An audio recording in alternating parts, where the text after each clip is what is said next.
ভানু বন্দ্যোপাধ্যায়ের ছেলে গৌতম বন্দ্যোপাধ্যায় একটা ইন্টারভিউতে বলছিলেন যে ভানু বন্দ্যোপাধ্যায়েরও সিরিয়াস ছবিতে অভিনয় করতে খুব ইচ্ছা করত। সিরিয়াস রোল করার ইচ্ছা আছে শুনে কার্তিক চ্যাটার্জি, যিনি সাহেব বিবি গোলামের মতন ছবি পরিচালনা করেছেন, তিনি একবার ভানু ব্যানার্জিকে বলেছিলেন, ভানু তুমিও যদি কান্নার ছবিতে অভিনয় করো তাহলে আমরা হাসবো কিভাবে। তাই জন্য আগের দিন যেরকম ভানু বন্দ্যোপাধ্যায়ের একটি সিরিয়াস ছবি নিয়ে কথা বলেছিলাম, আজকে গল্প করব ভানু বন্দ্যোপাধ্যায়ের একটি কমেডি ছবি নিয়ে। আজকের আড্ডা মিস প্রিয়ম্বদা ছবিটি নিয়ে। আমি তন্ময়, আশা করি আপনারা সকলে ভালো আছেন। রবি বসু আর দুষ্যন্ত চৌধুরী পরিচালিত মিস প্রিয়ম্বদা রিলিজ হয় 1967-এ।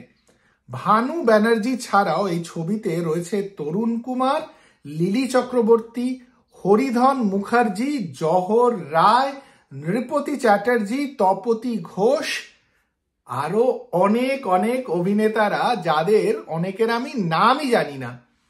এই ছবির গল্প কিন্তু খুব সহজ সাধারণ। বিল্টু আর ডলি এরা প্রেম করে, তবে ডলির মামা বিল্টু আর ডলির প্রেমকে মেনে নিতে চায় না। তাই জন্য বিল্টু অনেক বন্ধুর কাছে হেল্প চায়। এইরকমই একজন সিনিয়র বন্ধুর চরিত্রে ভানু বন্দ্যোপাধ্যায়কে দেখা যায়। ভানু বন্দ্যোপাধ্যায় মিস প্রিয়ম্বদা একজন নার্স সেজে ডলির বাড়িতে যায়, আর ডলির মামা যেই রোলটিতে অভিনয় করেছিলেন হরিধন মুখার্জি, তাকে করেন নিজের প্রেমে পাগল। এই সব চরিত্ররা আর তাদের আশেপাশের চরিত্ররা মিলে তৈরি করে এক মজার কনফিউশন। এই কনফিউশনের মধ্যে বিল্টু আর ডলির কি মিল হয়, আর মিস প্রিয়ম্বদার প্রেমেই বা কে পড়ে? মিস প্রিয়ম্বদা আবার প্রেমে পড়ে যান না তো? এইসব দেখতে হলে আপনাদের দেখতেই হবে মিস প্রিয়ম্বদা ছবিটি। মিস প্রিয়ম্বদাতে ভানু বন্দ্যোপাধ্যায়কে একেবারে অরিজিনাল ফর্মে পাবেন। এত সুন্দর সাবলীল অভিনয়, এত ভালো ডায়লগ ডেলিভারি, কোথাও কোনো ওভার অ্যাক্টিং ভাড়ামো কিচ্ছু নেই। ছবিটি সিচুয়েশনাল কমেডি, তবে এপিসোডিক ভাবে এগোতে থাকেন।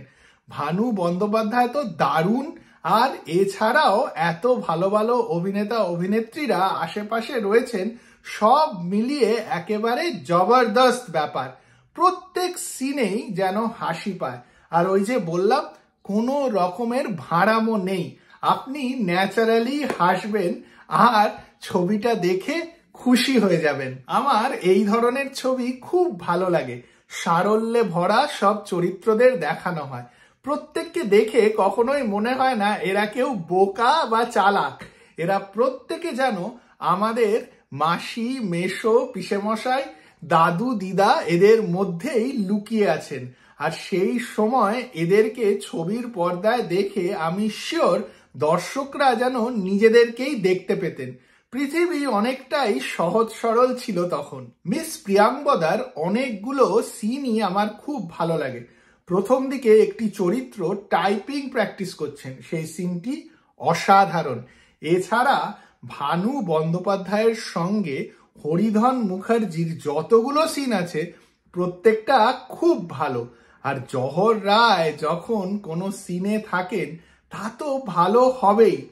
একটা সিনে যখন হরিধন মুখার্জি ভানু বন্দ্যোপাধ্যায়, যিনি মিস প্রিয়ম্বদা সেজে রয়েছেন, তাকে প্রপোজ করছেন, হঠাৎ করে জহর রায় আর ভানু বন্দ্যোপাধ্যায় সিটি মেরে দেন। না দেখলে বুঝবেন না সিনেমাটা কতটা হাসির। আমার যদি ভুল না হয়ে থাকে তাহলে ভানু বন্দ্যোপাধ্যায়ের বিপরীতে যিনি অভিনয় করেছেন হিরোইন হিসেবে, তার নাম বোধহয় তপতি ঘোষ। উনি অসাধারণ এই ছবিটিতে। একটি গান আছে ওনার লিপে আর আরতি মুখোপাধ্যায়ের কণ্ঠে, আর সেই গানটিতে ভানু বন্দ্যোপাধ্যায় আর তপতি ঘোষের এক্সপ্রেশন দেখার মতন। ওনার নাম যদি তপতী ঘোষ না হয় তাহলে আমাকে কমেন্ট বক্সে নিশ্চয়ই শুধরে দেবেন। আপনারা যদি মিস প্রিয়ংবদা ছবিটি না দেখে থাকেন তাহলে একেবারে দেরি করবেন না, এক্ষুনি দেখে ফেলুন। এত সুন্দর দমফাটা হাসির একটি ছবি যে মিস করা একেবারেই সাজে না। আর যদি এই ভিডিওটি ভালো লাগে তাহলে লাইক আর শেয়ার করতে একদম ভুলবেন না। আর কমেন্ট বক্সে ছবিটি কিরকম লাগলো নিশ্চয়ই জানান। আর যদি এই চ্যানেলটি ভালো লাগে তাহলে একেবারে সাবস্ক্রাইব করতে দেরি করবেন না।